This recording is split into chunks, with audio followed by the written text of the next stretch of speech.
minutes, 3 minutes rien que pour toi. Le Saint-Esprit qui est en nous et qui est une personne, rappelons-le.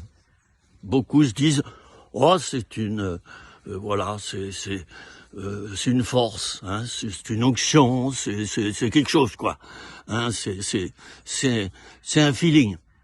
Bon, le Saint-Esprit est une personne. Et cette personne, au moment où vraiment je me donne à Dieu, où j'accepte Jésus comme mon sauveur et mon Seigneur, dans la repentance, continuons à le dire, eh bien, cette présence de Dieu par le Saint-Esprit va avoir une influence sur 3 choses essentiellement. Mes émotions, mes pensées et ma volonté. C'est ainsi que le psalmiste va dire « Renouvelle en moi, ô Dieu, un esprit bien disposé ». Il veut parler de sa volonté, hein, un esprit bien disposé, c'est-à-dire qui est prêt à faire, qui est prêt à s'engager. Hein, et si le psalmiste, il dira « Sonde-moi, ô Dieu, et connais mon cœur ». Mais oui, le Saint-Esprit qui est en toi te connaît mieux que toi, tu ne te connais, à l'instant T. Et il peut agir en toi. C'est pourquoi il est bon de passer du temps avec l'Esprit de Dieu. Je regarde un petit peu partout parce que je suis sur un sentier de forêt. Alors il y a du monde, mais c'est pas grave, hein. Bon, ben, ils pourront écouter s'ils le veulent. Et puis s'enrichir de Dieu. Alors le Saint-Esprit, je termine là, qui est une personne, je le rappelle, arrête de prier Dieu comme étant simplement une onction, une force, un feeling, des ondes.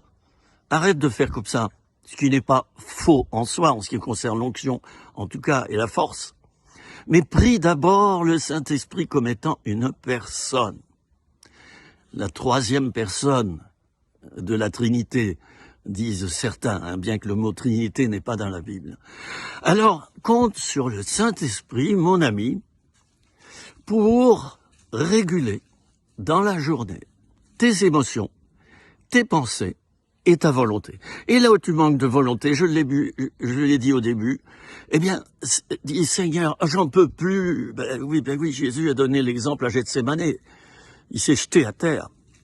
Il a mis les disciples en prière, hein. Bon, puis résultat, ils ont piqué un roupillon, ils ont même pas été capables de veiller, hein.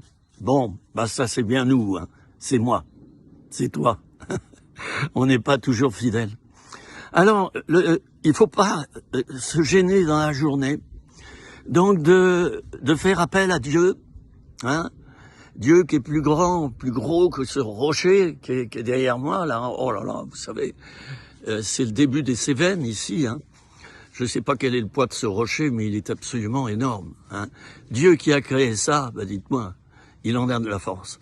Alors dans toute ta journée, tu es dans la présence de Dieu et tu as recours à Dieu pour ta volonté quand tu en manques, pour tes émotions quand elles se dézinguent, quand elles se déglinguent, soit on en a trop, soit on n'en a pas assez. L'idéal, c'est l'équilibre. Et puis, il y a aussi le domaine de la pensée. Et l'apôtre nous parlera du renouvellement de la pensée, chers amis. Laisse tes pensées être renouvelées par le Seigneur. C'est-à-dire que au moment où tu te dis, oh ben ça ira pas, je manquerai de tout, je vais manquer de, tiens, en ce moment il y a une pénurie d'essence, hein. Vous savez pourquoi? Eh bien, au lieu de partir vaincu de chez toi et je trouverai pas de station, eh bien, l'Éternel pourvoira à tous mes besoins. Voilà, c'est ça le renouvellement de la pensée. Et puis, tu te laisses diriger par tes pensées. Et puis, tu te dis, tiens, telle station, j'ai cette pensée d'y aller. Ben, tu y vas. Tu fais 2 pompes où c'est marqué vide, et c'est vrai, il n'y a rien. Et la 3e, bingo. Chers amis, je vous laisse avec tous ces petits exemples. Laissons-nous renouveler à l'intérieur de nous-mêmes par le Saint-Esprit. Merci, c'était 3 minutes, rien que pour toi.